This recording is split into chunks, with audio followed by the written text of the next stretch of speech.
Selamat pagi Pak Edi. Pagi Pak Rofil. Apa kabar Pak Edi? Alhamdulillah baik. Terima kasih, kami juga sehat. Nggih. Kami Pak Sarofil dan teman-teman Pak Azhari, Bu Nida dan Bu Hani ini CGP Angkatan 10 Pak Edi. Nggih, Di alhamdulillah. sini kami punya tugas untuk kegiatan demonstrasi kontekstual, Nggih. yaitu pada modul 3.1, di mana di situ kami ada tugas untuk mewawancarai kepala sekolah Pak Nggih. Edi Nggih. yang berkaitan dengan kasus dilematika atau bujukan moral. Iya. Nah, selama ini bagaimana Pak Edi dapat mengidentifikasi kasus-kasus yang merupakan dilema etika atau bujukan moral? Iya. Nggih, terima kasih Pak Sarofil, Ya. Pak Zahri, Bu Nida dan Bu Hani atas waktunya bisa ketemu di sini. Ya, Saya ucapkan selamat untuk CGP Angkatan 10. Terima kasih, Semoga Pak. nanti sampai berakhir dengan baik. nah, terima Ya. kasih dukungannya. Ya, untuk identifikasi kasus, memang di dalam sekolah itu kan berbagai macam individu, Ya. berbagai macam background dari individu tersebut. Nah, sehingga pastilah banyak masalah. Ya. Nah, tapi saya sebagai kepala sekolah berusaha dari masalah itu kita identifikasi. Kalau itu muncul masalah, nah kenapa ini muncul masalah? Penyebabnya apa? Nah itu baru kita identifikasi. Tidak langsung kita selesaikan hari itu juga, tapi perlu juga pendekatan, pendekatan dari teman-teman yang lain. Nah kenapa begini? Seperti itu. Nah ini untuk kasus dilema etika ini mungkin yang sering sekali kita temui ini itu katakanlah ada bapak ibu guru yang harusnya itu mengajar, tapi di satu sisi juga ada keluarga yang sedang butuh perhatian, mungkin anak, suami atau istri butuh perhatian dari panjenengan semua. Nah ini bagaimana ini? Nah ini keputusan yang berat bagi saya sebagai pengelola lembaga, juga bagi panjenengan. Di satu sisi tanggung jawab dinas, di sisi lain keluarga juga butuh perhatian. Kita lihat penyebabnya apa. Oh, penyebabnya. Seperti itu. Ya? Terima kasih Pak Edi. Selanjutnya kami juga minta informasi dari Pak Edi bagaimana Pak Edi menjalankan pengambilan keputusan di sekolah Pak Edi, sekolah kita ini, terutama kasus-kasus di mana ada dua kepentingan yang sudah Pak Edi sampaikan tadi. Ada kasus keluarga, di satu sisi dia punya tugas negara, mungkin mengajar, di satu sisi. Nah, bagaimana Pak Edi ini mengambil keputusan yang kedua-duanya sama-sama benar atau sama-sama mengandung nilai kebajikan, Pak? Betul. Jadi begini, Bapak Ibu, saya melihat Bapak Ibu guru mengajar, kehadiran Bapak Ibu guru di kelas, ini tentunya tidak 1-2 kali. Kalau panjenengan hari ini tidak masuk karena Pak izin anak saya sakit gitu, itu bisa kita toleransi. Artinya itu belum masuk yang. Tapi kalau itu sudah setiap hari, mungkin 1 minggu kok gitu terus gitu. Continue itu. Continue. Saya baru pendekatan gitu. Kadang-kadang itu juga hanya izinnya ke saya, anak saya sakit. Nah, saya akan cari informasi, gitu Pak, pengumpulan data. Ya, berarti mengumpulkan data informasi. Mengumpulkan data informasi ke temennya yang mungkin akrab, sakitnya apa, di mana, terus bagaimana keadaannya. Barangkali dengan doa kita, dengan bantuan kita, nanti Bapak Ibu guru tersebut bisa terbantukan, seperti itu. Jadi yang pertama adalah pengumpulan data. Ya, saya tentunya sebelum memutuskan mengajak bicara yang bersangkutan, saya cari dulu datanya, informasi, agar nanti saya mengambil keputusan itu bisa tepat. Gitu. Terima kasih Pak Edi atas kebijakan Pak Edi yang sebelum memutuskan minta informasi atau data-data mungkin dari teman sejawatnya guru atau mungkin dari guru-guru yang lain. Betul. Terima kasih Pak Edi. Selanjutnya kami teruskan ke turun Pak Edi, mohon maaf ini mengganggu waktunya. Ini tadi juga sangat menarik sekali yang disampaikan Pak Edi, ada permasalahan yang mana kedua-duanya ini sama benarnya dan mana yang harus Dahulukan. didahulukan seperti itu Bapak nggih. Nah, ini untuk pertanyaan berikutnya yang kami ingin tahu bagaimana mungkin langkah-langkah ataupun prosedur Bapak dalam apa yang mungkin sudah panjenengan lakukan selama ini Pak terkait permasalahan, salah satu contoh permasalahan tersebut tadi. Nggih. Nggih, Pak Cari. Jadi setelah tadi data itu terkumpul, mungkin saya tahu ternyata sakitnya ini putranya butuh perhatian yang besar. Opname di rumah sakit. Kalau opname di rumah sakit kan 3 hari. 3 hari itu setelah itu kalau misalnya sudah pulang masa recovery. Kalau itu masih balita harus dekat dengan seorang ibu, kan begitu. Nah, sehingga dari data yang ada tadi akhirnya kita ajak bicara. Bapak Ibu bagaimana putranya? Saya tanya gitu Pak, meskipun saya sudah dapat data tapi saya tanya. Dari penjelasan itu baru saya berikan masukan. Begitu. Sehingga apa? Anak-anak yang seharusnya 36 anak satu kelas itu juga tetap materi dari Bapak Ibu itu tersampaikan. Karena ada guru piket, ada MGMPS, nah, mapel sejenis di sekolah itu. Nah, sehingga dari situ makanya saya mengajak ke teman-teman, ayo di MGMPS ini sering komunikasi, begitu. Bahkan ini saya sarankan ke teman-teman, itu mengajarnya itu dengan kelas sebelahnya, Pak.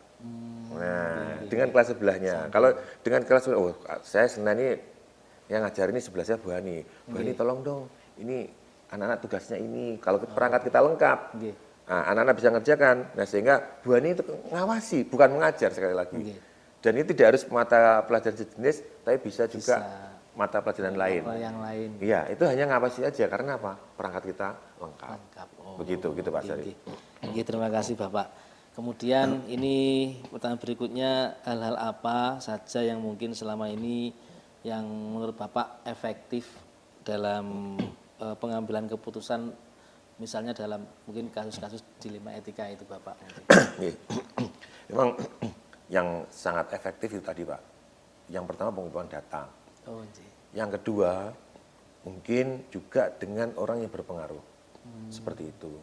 Jadi kalau misalnya ini sudah berlanjut, orang berpengaruh itu bisa dari teman yang akrab. Bisa juga dari tokoh agama, Pak. Tokoh masyarakat lah. Seperti itu. Kalau misalnya, tapi alhamdulillah saya selama ini menjadi kepala sekolah belum pernah ngalami ya yang begitu sudah saya beri masukan, nasihat, saran itu sudah langsung jalan. Ya, gitu.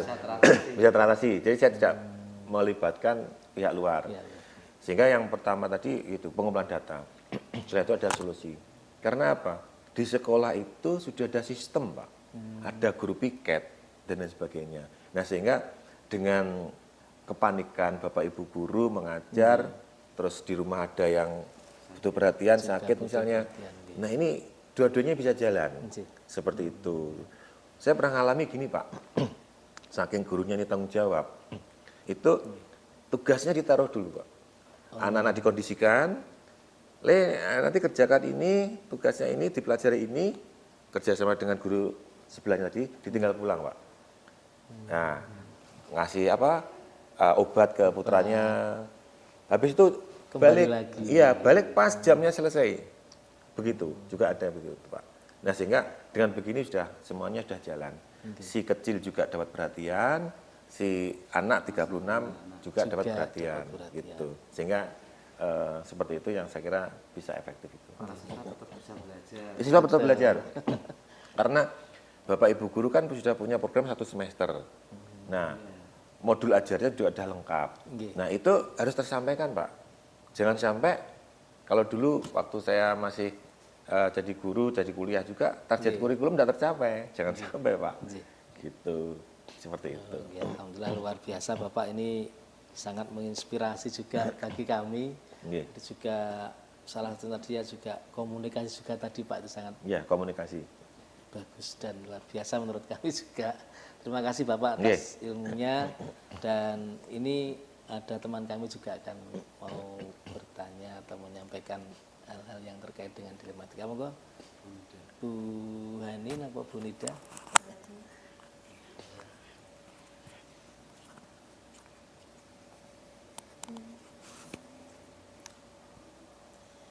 Baik Pak Edi, Nggih, Bu Ani.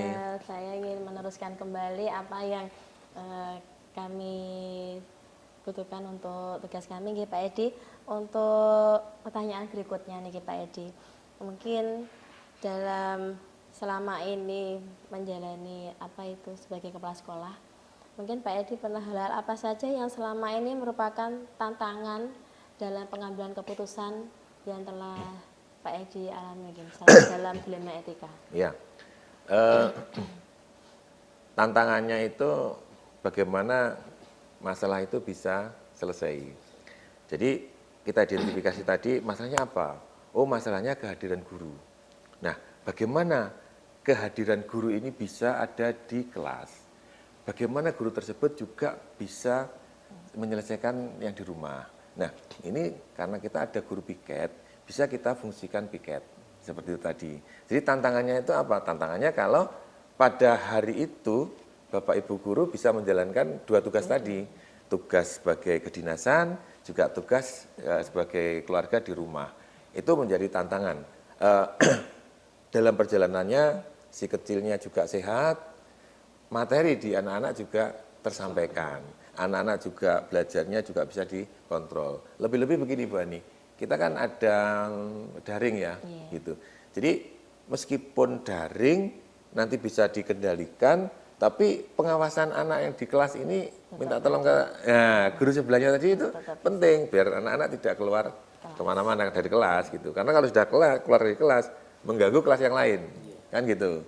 Makanya saya sempatkan kalau nggak ada acara saya keliling itu, nah itu mengkondisikan anak-anak tetap ada di kelas begitu. Gitu. Ya, terima kasih Pak Edi atas jawabannya sangat luar biasa. Kemudian Pak Edi untuk yang berikutnya, apakah Pak Edi memiliki sebuah jadwal tertentu atau prosedur dalam penyelesaian kasus dilema etika ini, dan apakah Pak Edi dalam menyelesaikan permasalahan tersebut dalam satu hari itu ataupun ada mungkin jadwal seperti apa ngatan Pak Edi? Ya, tentunya saya tidak ada masalah langsung saya selesaikan. Saya tidak. Karena apa? Kita butuh data. Kalau boleh saya singgung dengan kasus lain itu gini Bu Ani. Saya tuh pernah anak-anak terlambat. Itu yang terlambat itu 30 anak. Nah, 30 anak itu saya tanya satu persatu. Kenapa terlambat? Ternyata terlambatnya itu ban bocor, bangun kesiangan, macam-macam begitu. Oke, ini hal yang biasa bagi kita. Ada satu anak itu diem, Bu. Diem, saya tanya, kenapa kamu kok terlambat?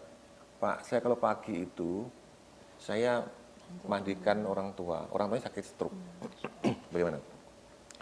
Akhirnya anak ini kita bantu, seperti itu. Ya, kita berikan wawasan.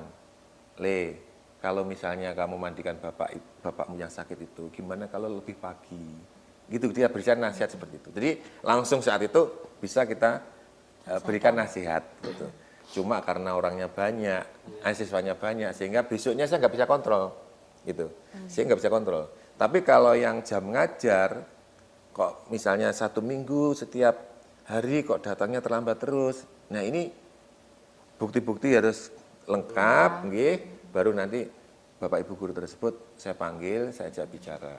Tapi alhamdulillah perjalanan saya Bapak Ibu guru ini kan ya putranya sakit 1 hari 2 hari sudah sembuh sehingga tidak butuh lama, sangat lama sekali seperti itu.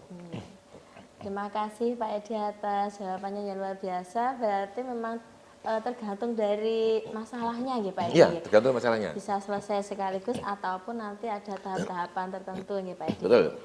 Terima kasih sekali Pak Edi jawabannya. Berikutnya mungkin dari rekan saya ingin menambahkan Pak Edi. Terima kasih Pak Edi atas waktunya. Jadi saya juga melanjutkan pertanyaan dari teman-teman saya juga. Pak Edi, apakah ada seseorang atau faktor-faktor yang selama ini membantu dan mempermudah dalam mengambil keputusan pada kasus dilema etika ini? Ya, sekali lagi keberadaan Bapak Ibu guru semuanya, keguyuban Bapak Ibu semuanya, ini sangat membantu. sangat membantu untuk memutuskan tadi itu. Karena apa? Kita kerjasama. Tidak mungkin kita itu sebagai individu ini sendiri aja. Begitu tidak mungkin. Yaitu kerjasama tadi. Sehingga saya selalu menganjurkan ke Bapak Ibu ini minimal satu mapel sejenis itu bisa guyup. Begitu saja. Saya bisa kok melihat teman-teman ini bagaimana. Oh, program semesternya ini buat sendiri. Program semester ini kerjasama dengan temannya, saya tahu. Yang baik apa? Sama-sama ngajarnya kelas 1. Ya kudune podo to, Bu. Nah, itu. Nah, sehingga di sini yang sangat membantu saya ini keguyupan ini tadi. Gitu. Masih ada sih 1 2 yang apa namanya? Masih membuatnya beda. Lho podo kelas 1 kok ki beda ki piye? Ini apa? Saya tahu. Tapi itu pun saya pikir sedikit. Jadi kalau siapa yang membantu untuk memutuskan ini, ya keguyupan ini. Keguyupan teman-teman ini gitu. Kekompakan, ya kekompakan, saling tegur sapa dari anak teman ini, nah sehingga kalau ada masalah satu sakit semua juga merasakan sakit, sehingga bisa terselesaikan dengan baik. Keakraban itu, betul itu. Berarti asas kekeluargaan ya Pak, Betul. yang perlu dijunjungkan. Dijunjung tinggi, gitu. Terima kasih Pak. Untuk pertanyaan selanjutnya. Dari semua hal yang telah disampaikan ini tadi, pembelajaran yang dapat dipetik dari pengalaman Anda dalam mengambil keputusan pada dilema ini apa Pak kira-kira Pak? Sekali lagi begini Bu, kita kan mungkin saat ini teman kita yang punya masalah, gitu kan. Nah suatu saat saya juga mungkin juga punya masalah. Di satu sisi, ya jangan sampai sih terjadi ya. Keluarga butuh perhatian, terus di kedinasan begini, ini bisa kita ambil hikmahnya. Oh, ternyata begini, begitu. Harus semuanya bisa jalan, harus semuanya butuh perhatian kita. Sehingga hikmah itu yang harus kita ambil, sehingga semuanya bisa berjalan dengan baik. Seperti itu. Saya berharap teman-teman ini yaitu, sudahlah, nggak mungkin orang itu kan sehat terus, gitu. Nggak mungkin orang itu nggak punya kepentingan. Mungkin istri atau siapa butuh, Pak tolong dong antar saya belanja, anaknya butuh ini, kita butuh nganter itu. Tapi dengan kekeluargaan yang tinggi di satuan kerja kita ini, insya Allah itu bisa menambah kita untuk lancar dalam bertugas. Seperti itu, Bu Nida. Atau mungkin bisa dikatakan bahwa rasa kepedulian itu antar sesama itu yang perlu dipertimbangkan ya Pak. Betul. Empati. Ya, ini juga sebenarnya saya pesankan kepada Bapak Ibu guru itu ke anak-anak gitu. Bagaimana anak-anak ini muncul rasa empati gitu terhadap temannya. Gitu. Kadang-kadang saya masuk ke kelas ada tanya, ini enggak masuk berapa lama ini? 3 hari. Kenapa enggak masuk? Enggak tahu Pak. Enggak tahu lah. Harusnya 3 hari itu sudah menjadi perhatian. Kenapa enggak masuk 3 hari ini? Rumahnya dekat siapa? Jauh Pak. Jauhnya berapa kilo? Terus diajak bicara Bu Nida. Nah berarti kamu yang terdekat ini 3 kilo. 3 kilo itu jauh Pak. Ya lainnya 5 kilo ini. Kamu 3 kilo ini deket nih. Itu Pak, Bu. Jadi anak-anak kita ajak juga untuk bisa simpati, bisa empati terhadap temennya itu. Seperti itu. Pertanyaan terakhir Pak Edi ngapunten. Dalam setiap pengambilan keputusan itu kan pasti ada dampaknya nggih Pak Edi. Ada dampaknya positif, negatif, baik untuk secara umum maupun untuk diri sendiri. Nah, itu misalnya dari Pak Edi seperti apa Pak Edi? Pasti Bu Ani. Setiap keputusan itu pasti ada dampak plus dan minus. Iya. Seperti halnya keputusan itu kalau saya istilahkan tuh obat Bu. Kita sakit, kita kasih obat, berarti kan reaksi, nggak langsung sembuh Bu, reaksi dulu. Nah reaksinya panas mungkin. Nah itu, tapi akhirnya kan bisa sembuh, membaik. Nah itu, sehingga kalau misalnya itu dilema etika itu menyangkut orang banyak,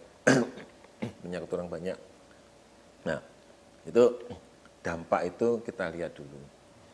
Kalau dampaknya, makanya sebelum kita putuskan data tadi penting.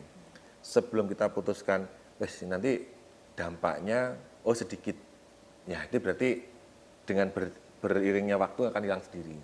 Tapi kalau dampaknya itu besar, ya ya kita cari alternatif yang lain, alternatif keputusan yang lain, seperti itu. Terima kasih, sangat luar biasa sekali Pak Edi. Dan mungkin Pak Edi bisa memberikan pesan-pesan pada kami sehingga nanti kami dapat melaksanakan mungkin dengan sebaik-baiknya Pak Edi.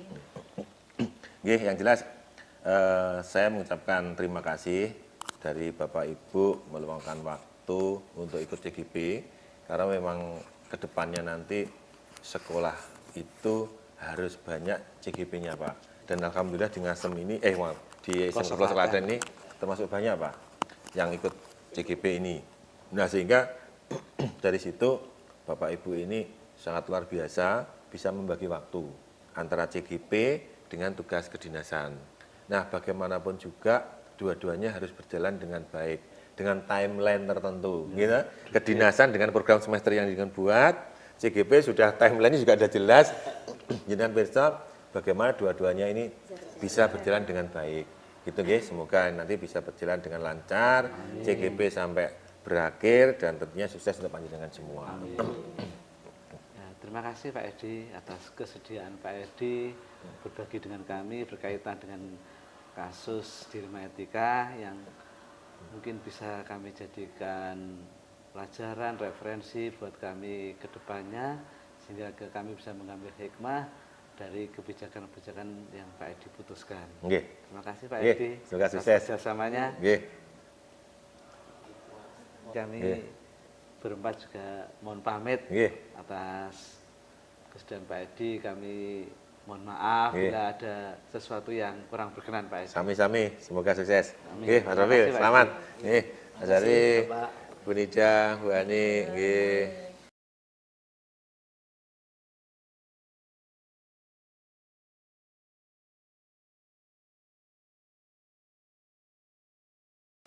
Assalamualaikum warahmatullahi wabarakatuh. Waalaikumsalam warahmatullahi wabarakatuh Pak Asari. Pripun kabarnya panjenengan? Alhamdulillah sehat Pak Asari. Iya. Pak Asari bagaimana? Alhamdulillah sehat Nggih. Ibu. Bapak Ibu yang lain juga sehat nggih? Alhamdulillah.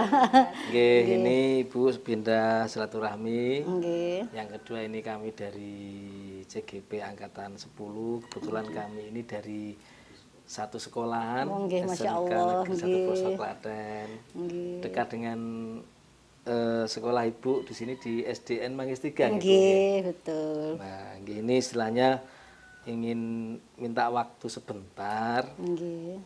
Ada beberapa hal yang kepingin kita untuk istilahnya sharing atau menggali ilmu ya yang dari Buning. Mungkin Buning menikah sudah memimpin berapa lama kira-kira di SD?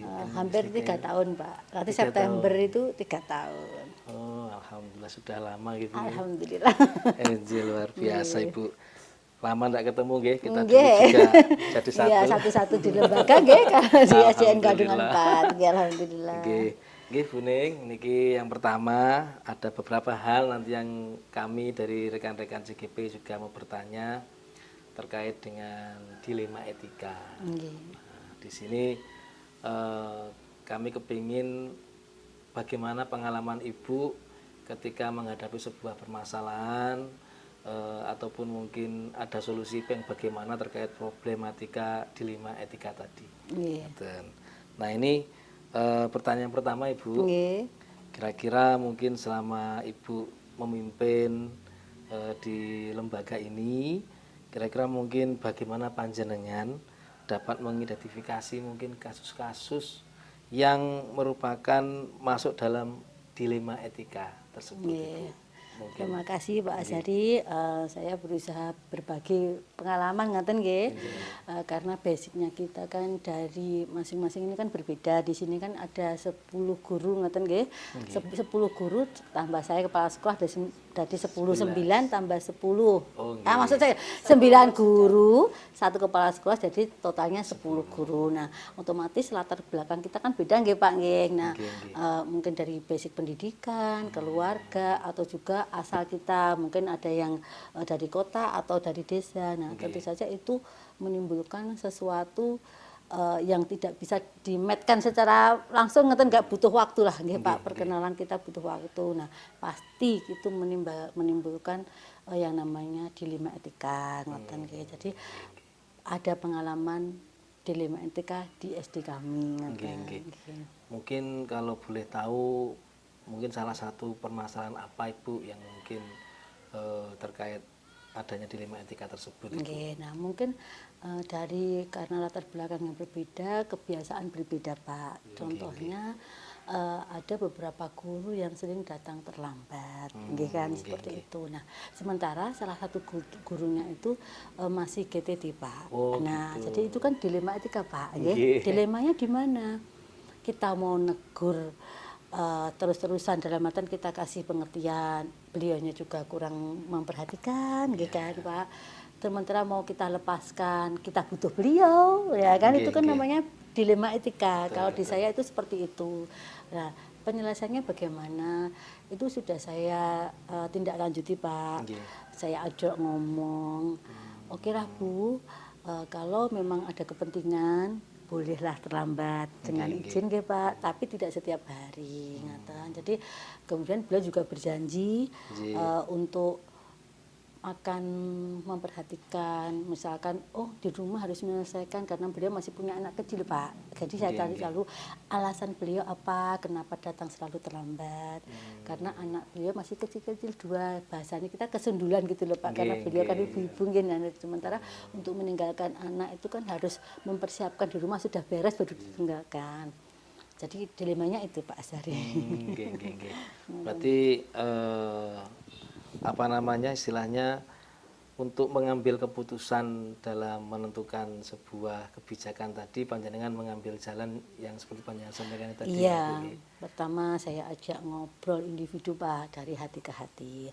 Setelah itu kita juga bicarakan dengan guru-guru senior, bagaimana untuk menasihati gitu loh Pak, agar kita cari solusi bersama agar di rumah juga terselesaikan tapi anak-anak di sini juga terperhatikan gitu. Terima kasih Ibu, ini menginspirasi sekali buat kami juga. Nah mungkin ada dari tambahan dari teman Pak Rofil atau Bu Ida. Monggo. Terima kasih Bu. Tambahan dari kami berkaitan dengan tadi sudah ada dilematika berkaitan dengan guru yang terlambat. Satu sisi dia punya keluarga gitu. Satu sisi dia punya tugas yang mengajar yang harus tepat waktu. Betul. Kemudian yang kami tanyakan langkah-langkah atau prosedur ibu yang melakukan selama ini kepada beliau itu langkah-langkah. Saya berkoordinasi Pak, melakukan komunikasi baik itu individu seperti yang saya jelaskan tadi. Saya ngajak omong dari hati ke hati bahwa kalau jenengan mengambil peran sebagai seorang guru ya tolong tanggung jawabnya diperhatikan karena profesi ini jenengan yang milih gitu. Nah kita juga percaya ke panjenengan, wali murid mempercayakan putra putrinya ke sini untuk mendapatkan pendidikan dari panjenengan. Nah itu. Yang kedua, saya berkoordinasi dengan teman-teman di sini bagaimana memang seandainya ibu itu tidak bisa datang tepat waktu, teman yang lain mau membantu Pak. Contohnya ketika di satu kelas 6 ini pelajaran agama, otomatis guru kelas 6-nya kan tidak ada kegiatan Pak. Nah itu dimintai bantuan. Jadi kita kan koordinasi, kolaborasi lah Pak, iya dengan rekan sejawatnya untuk mengisi sementara di kelas yang beliau tinggalkan itu karena beliau terlambat. Tapi dengan satu syarat Pak, beliau harus menginformasikan bahwa hari ini beliau mau terlambat gitu. Kenapa seperti itu? Tadi Pak untuk mempersiapkan siapa yang mengisi kelas beliau selama beliau belum datang. Gitu. Jadi untuk memberikan komunikasi arahan, terus kemudian ada informasi keterlambatan, dan Ibu lakukan koordinasi dengan Bapak Ibu guru sekolah sini supaya nanti pembelajaran tetap berjalan. Pak. Ketika ada Ibu tadi terlambat, anak tidak terlantarkan. Itu yang sudah Ibu lakukan. Betul Pak. Berikutnya Ibu, hal-hal apa saja yang selama ini Ibu anggap efektif dalam pengambilan keputusan pada kasus dilematika yang ada di sekolah sini yang itu tadi ibu terlambat, kemudian satu sisi ada keluarga yang detail, dan di sini ada tanggungan untuk mengajar. Nah, hal-hal apa yang sudah ibu lakukan yang dianggap efektif? Nggih.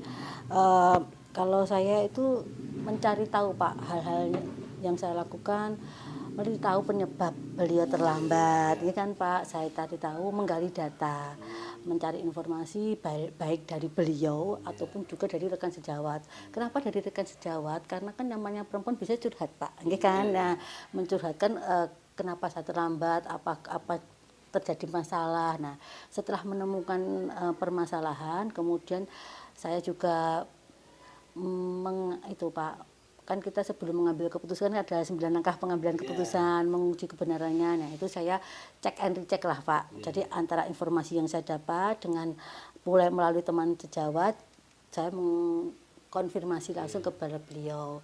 Kemudian diselesaikan itu juga seperti itu. Jadi kalau memang tidak bisa datang tepat waktu, dikonfirmasi sebelumnya. Jadi kan bisa Pak, misalkan ini sudah jam 7 kurang 5 menit saya belum bisa datang nih kira-kira. Nah, beliau langsung WA, kita kan ada grup konfirmasi di grup sekolahan itu. Ya, jadi mohon maaf hari ini saya terlambat. Nah, langsung saya mengkondisikan sekolahan ini, siapa yang hari ini waktunya olahraga atau yang PAI, tolong diisi dulu kelasnya ibu itu, ngatain. Berarti ibu sudah untuk efektifnya menggali latar belakangnya tadi. Betul, informasi. Kemudian juga minta kerjasamanya untuk memberikan informasi supaya ibu nanti bisa mengelola atau nanti siswa tidak terlantar di sini. Iya, karena kan kita kan fokusnya ke siswa nggih Pak. Iya. Jadi kita harus memberikan pelayanan kepada siswa, kita harus berpihak pada siswa, jangan sampai siswa itu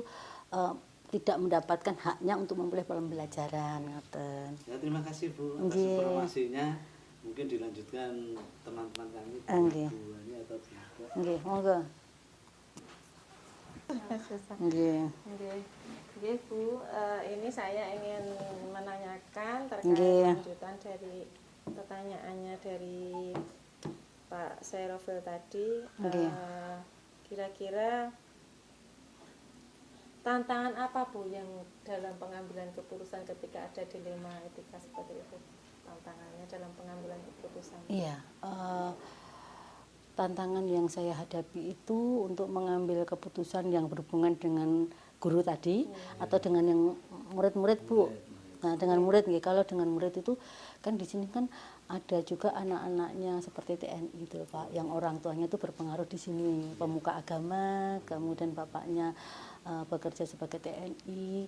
Nah, itu tantangan terbesar saya, karena kenapa? Orang tua ikut intervensi gitu loh Pak. Nanti ke sekolahan itu turut campur lah kasarnya seperti itu. Nanti itu akan mengganggu keadaan atau stabilitas ya di sini. Kenapa kok seperti itu? Misalkan ada anaknya tokoh masyarakat di sini, dan beliau kan berpengaruh ketika nanti kita akan mendapatkan siswa baru Bu. Bisa mempengaruhi kan Pak, kalau kita tegur baik-baik, beliau juga tersinggung seperti itu loh Bu. Jadi seandainya beliau mempercayakan anaknya ke lembaga akan mengatasi masalah itu is okay. Tapi kalau bapaknya atau orang tuanya itu merasa iya kenapa kok anakku, jadi pembelaan kalau menurut saya pembelaan dari hal yang kurang baik lah Pak Angge, karena tidak melihat permasalahan. Nah, itu yang menjadi tantangan dari saya, karena berpengaruh sekali pada siswa baru yang akan masuk ke sini Bu, karena di sini kan muridnya itu sumbernya cuma dari satu TK yang ada di sini ya, karena kan di sini hanya sekitar sini saja Bu. Nah, sementara di sini tuh ada juga yang membuat sekolah baru Pak, ya swasta baru itu mungkin di desa sebelah, tapi beliau kan punya akomodasi itu Pak, kendaraan. Jadi ya menjemput, antar jemput bola lah, jemput bola. Nah, itu tantangan terbesar. Jadi bagaimana mengatasi anak ini agar ketika mereka terlibat dengan temannya tidak melibatkan orang tua gitu loh. Itu tantangan terbesar saya itu seperti itu. Karena di sini kan ya itu tadi, apalagi kalau sampai orang tuanya itu mempunyai pengaruh gitu, tokoh masyarakat itu nanti takutnya memprovokasi. Nah, memprovokasi yang lain, nggak usah sekolah di situ, sekolah ke sana saja gitu loh. Karena itu terjadi. Akhirnya meskipun di awal ada yang sekolah ke desa sebelah, antar jemput itu, tapi di 2 bulan kedua, bulan ketiga itu kembali ke sini karena ternyata kendala biaya. Kan kalau di sini kan gratis, tidak berbayar. Nah, sementara di sana itu kan antar jemput itu mungkin tidak seberapa loh Bu, sekali jalan 2.000 Pak, sampai 3.000. Berarti kan kalau PP kan 6.000. Nah mungkin awal-awal nggak terasa, tapi ketika sudah 3 bulan kan mungkin agak terasa. Dan itu sudah banyak ada 2-3 anak yang kembali ke sini. Nah itu cuma permasalahannya itu permasalahan saya, tantangan. Wali murid berarti Bu, Betul. murid yang memiliki pengaruh. Betul. Sehingga bisa mempengaruhi intervensi program sekolah. Iya, pendapatan muridnya. Masalahnya itu di sini kan tidak ada banyak TK Pak, TK-nya hanya 1. Ketika nanti orang tua wali murid yang berpengaruh, tokohnya itu intervensi ke TK kan bisa mempengaruhi untuk siswa. Iya betul itu tantangan terbesar yang dimiliki untuk sekolah yang tidak memiliki banyak TK itu loh. Jadi ya harus menjalin kerjasama, kolaborasi dengan komunikasi yang baik dengan tokoh masyarakat.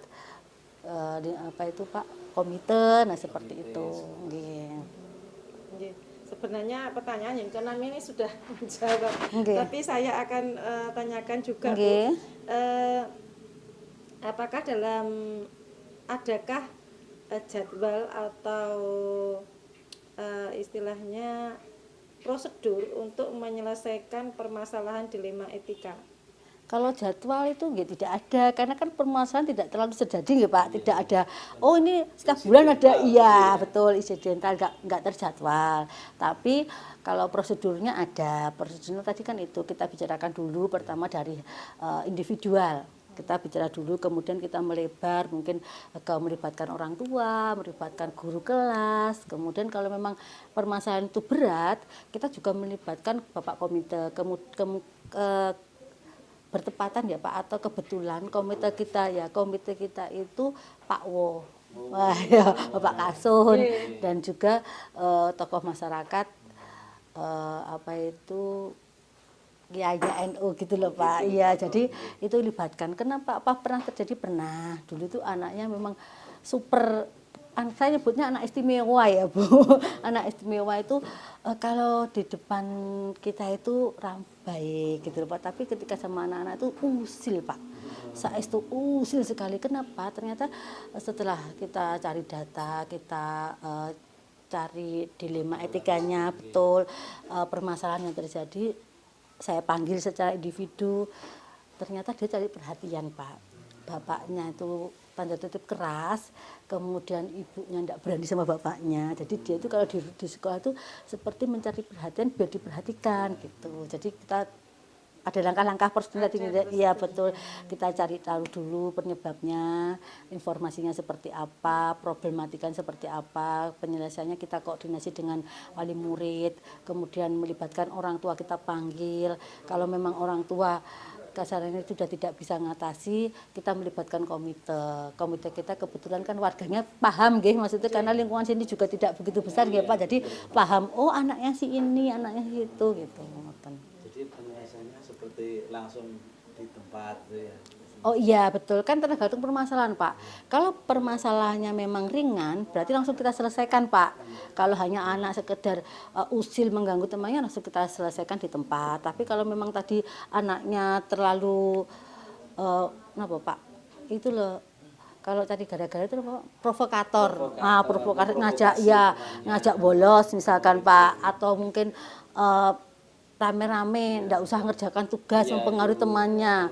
Iya, memprovokasi ya, memprovokasi temannya. Contohnya ketika ada itu ekstra, nggak usah datang. Itu kan berarti saya harus manggil orang tua karena sudah memprovokasi teman-temannya tadi untuk berbuat tidak baik gitu. Tadi kapan manggil orang tua? Iya betul, tergantung permasalahannya sih Pak. Kalau memang harus bisa diselesaikan hari itu juga, bisa selesaikan hari itu juga. Tapi tidak terjadwal, karena kita berdoanya kan tidak ada masalah ya Pak. Betul, Mungkin antisipasi mungkin Bu ya. Nggih. edukasi pencegahan. Ya, pencegahan bullying. Ya, selanjutnya mungkin Monggo. bisa disambung sama Bu Hani. Nggih, monggo.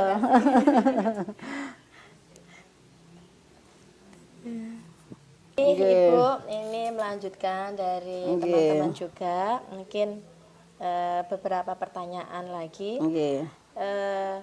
Adakah seseorang atau faktor-faktor yang selama ini itu membantu atau mempermudah Ibu dalam pengambilan keputusan saat Ibu mengalami dilema etika? Ya, oke, terima kasih. Kalau faktor-faktor yang mendukung tentu dari kerjasama tim, ya, karena kita kan satu sekolah itu kan satu tim. Nggih. Jadi ketika ada dilema etika baik itu tentang rekan sejawat ataupun juga tentang anak didik kita, gitu kita yang sangat membantu adalah teman-teman ini. Jadi kita koordinasi dengan teman satu sekolahan, bagaimana sebaiknya atau kita jenengan punya usulan apa ketika terjadi masalah seperti ini. Jadi kita koordinasilah Pak seperti itu. Betul, nggih. Karena di sini kan juga ada satu guru penggerak. Nggih. Nah, kebetulan beliau kan juga sudah menguasai apa itu dilema etika, apa itu pengujian tentang pengambilan keputusan, benar salah. Nah, itu kita ajak ngobrol, Pak. Kita bisa berbagi sharing ngaten, nggih. Nggih. Berikutnya Ibu, Nggih. dari semua yang telah Ibu sampaikan, mungkin ada pembelajaran apa yang bisa Ibu ambil dari pengalaman-pengalaman itu, Bu? Oh, banyak sekali Nggih. Bu pembelajaran yang dapat kita ambil ketika ada kejadian baik itu dilema etika antara rekan sejawat ataupun dengan murid atau mungkin dengan wali murid. Itu yang kita ambil adalah komunikasi, pentingnya berkomunikasi, nggih Pak, nggih. Contohnya tadi ketika ini jamnya sudah selesai waktu ini mulai. Alarmnya sama. Iya, nggih. Kuwi mboten dalam lali. Lagi nggih, Pak. Yang pentingnya menurut saya itu komunikasi, Pak. Nggih, komunikasi karena bagaimanapun kita ini kalau nggak ada komunikasi bisa salah paham, bisa salah mengambil keputusan, nggih, miskomunikasi. Jadi pentingnya komunikasi baik itu antar rekan sejawat, baik itu dengan wali murid, dengan murid itu sendiri ataupun dengan lingkup yang agak besar dengan komite. Bagaimanapun kalau menurut saya pembelajaran yang dapat kita ambil adalah pentingnya berkomunikasi. Iya, satu pertanyaan lagi Nggih, dari siap. saya mungkin setelah Ibu melakukan pengambilan keputusan, Nggih. itu pasti akan mempertimbangkan dampaknya nanti baik itu negatif maupun positif, Iya. dari eksternal maupun internal Nggih. dari sekolah itu mungkin bisa diceritakan Ibu. Iya. Adakah? Untuk pengambilan keputusan apalagi ketika ini persoalannya sama-sama benar nggih Pak. Iya. Seperti tadi beliau mengurusi keluarganya betul karena memang beliau seorang ibu dan beliau masih punya anak yang kecil-kecil dua, otomatis sebagai seorang ibu benar harus memperawatannya dulu. Iya. Tapi di sisi lain juga beliau tidak boleh terlambat karena di sini pekerjaan beliau dan beliau yang memilih di sini otomatis iya tahu Pak konsekuensinya bahwa harus mendidik anak itu tepat waktu. Nah, itu yang bisa dampak yang bisa kita ambil itu yaitu tadi kita harus berkomunikasi, mengerti data-data harus kita tahu datanya secara valid nggih. Nah, terus bagaimana nanti kita mengambil keputusannya itu kita juga harus melalui itu 9 langkah pengambilan keputusan. Yang terpenting satu, tidak meninggalkan nilai-nilai kebajikan. Kalau saya, oh ya tidak betul. Yang kedua, selain satu tadi tidak meninggalkan nilai-nilai kebajikan, yang kedua kebermanfaatannya Pak. Nah, ini manfaatnya yang mana yang tidak lebih sedikit itu ngarani resiko, nggih resikonya ya kita ambil resiko yang paling kecil. Nah, jadi itu tadi pola menurut saya yang pertama tadi tidak meninggalkan nilai-nilai kebajikan, kemudian mengambil risiko yang paling kecil. Iya, kalau bisa yang tidak beresiko. Terus tadi yang ketiga yang kebermanfaatannya itu yang mana yang paling besar. Itu harus menjadi pertimbangan kalau menurut saya. Iya. Terima kasih sangat luar biasa sekali perbincangan kita hari ini Ibu. Banyak sekali pengalaman, banyak sekali pembelajaran yang telah kami dapatkan dari Ibu. Terima kasih banyak dan mungkin ada beberapa patah kata yang ingin Ibu sampaikan kepada kami semuanya rekan guru penggerak yang mungkin bermanfaat untuk kami, Ibu. Oke, terima kasih. Terima kasih panjenengan tadi sudah memilih saya, ngaten nggih, untuk berbagi nggih Pak, sharing. Bahwa ternyata menjadi seorang pemimpin itu tidak segampang itu Pak Asjari. Banyak sekali pertimbangan yang harus kita ambil ketika kita menghadapi suatu masalah. Tapi kita tidak boleh melupakan tadi yang sudah jenengan pelajari dan juga saya pelajari dulu, apa itu 9 langkah pengambilan keputusan. Kita tidak boleh meninggalkan nilai-nilai kebajikan. Kemudian kita juga harus memikirkan dampaknya, apakah ini nanti berdampaknya negatif atau positif. Yang kita ambil tuh yang mana Pak? Nah, lebih baik ke yang positif. Nah, selama bisa diselesaikan dengan cara kekeluargaan, berkomunikasi dengan baik, kita komunikasikan dengan baik. Karena menurut seperti itu. Panjenengan kan calon pemimpin nggih nantinya. Nah, nggih insyaallah itu pasti Pak, karena regenerasi itu pasti. Nah, jadi jenengan juga tidak boleh mengedepankan diri sendiri, egonya enggak boleh. Jadi kita harus melibatkan teman-teman kita, komunitas kita di sekolah itu. Kalau kita kan juga ada kombel nggih Pak. Nah, mungkin itu bisa kita libatkan teman-teman, staf-staf jenengan untuk saling berbagi, untuk kolaborasi, untuk koordinasi. Jika ada permasalahan seperti ini, penyelesaiannya dengan resiko yang terkecil itu yang mana itu yang kita ambil. Ngoten karo menurut saya yang penting kedepankan kebermanfaatannya, bukan emosi kita. Kalau iya, kalau secara manusia kok dengan itu sudah dituturi 1, 2, 3 kali kok tetap saja. Nah, ya kan Pak, itu kalau emosi kita kedepankan, otomatis kita nanti kan meluapkan Pak. Iya, nah ternyata iya betul. Nah, ya kan Pak, nah itu kan keluar. Nanti memang di guru penggerak ini kalau saya lihat sangat sekali Pak, sangat bermanfaat sekali untuk kita. Seperti coaching juga, kan juga sudah belajar coaching. Nah, ternyata kalau bicara dengan ada masalah itu enggak boleh kita langsung ngejaskan Bu. Nah, kita harus cari dulu gali. Ternyata setiap kita tuh teman-teman kita, oh yang datang terlambat atau oh teman kita yang mungkin banyak kekurangan sini-sini pasti punya kelebihan. Kita fokus saja ke kelebihan. Nah, sebagai seorang pemimpin, saya harapkan nanti panjenengan juga bisa menerapkan apa yang sudah panjenengan pelajari di program guru penggerak ini. Dan saya doakan nanti semua jadi pemimpin. Amin. Sukses dunia akhirat. Amin. Amin. Nggih. Baik Ibu, terima kasih telah memberikan waktu dan kesempatan kepada kami. Dan mohon maaf jika kami ada kekurangan. Saya juga mohon maaf. Jadi mungkin ada teman-teman ada yang disampaikan. Silakan kita ajari. Terima kasih Bu Ning atas waktunya. Alhamdulillah sangat luar biasa ini tadi, banyak ilmu dan pengalaman yang dapat kami serap ini tadi, dan semoga nanti kita juga bisa mengaplikasikan nanti, walaupun nanti mungkin di tahap pertama adalah kita aplikasikan dalam pelajaran dulu, bagaimana kita bisa mengelola, mengontrol kepada murid-murid kita, peserta didik kita, seperti itu. Dan nanti kalau hingga ke atas ya nanti merupakan bonus dari yang di atas. Amin, amin. Betul Pak Asjari. Bonusnya tadi. Tapi kan memang sepertinya kalau guru penggerak ini kan disiapkan untuk itu tuh Pak, calon pemimpin pembelajaran. Selain untuk belajar memimpin di kelas, nanti akan memimpin juga di mungkin lembaga-lembaga yang mungkin ada tambahan saking monggo Pak, Bu.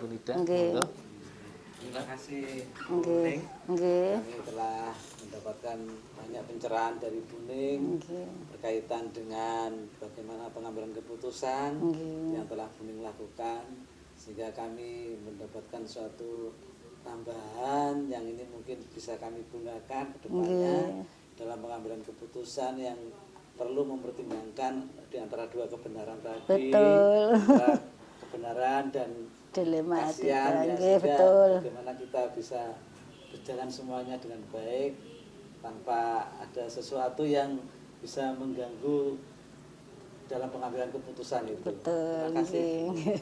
Kebenaran dan rasa kasihan, kemanusiaan juga gitu Pak. Nah, monggo Bu.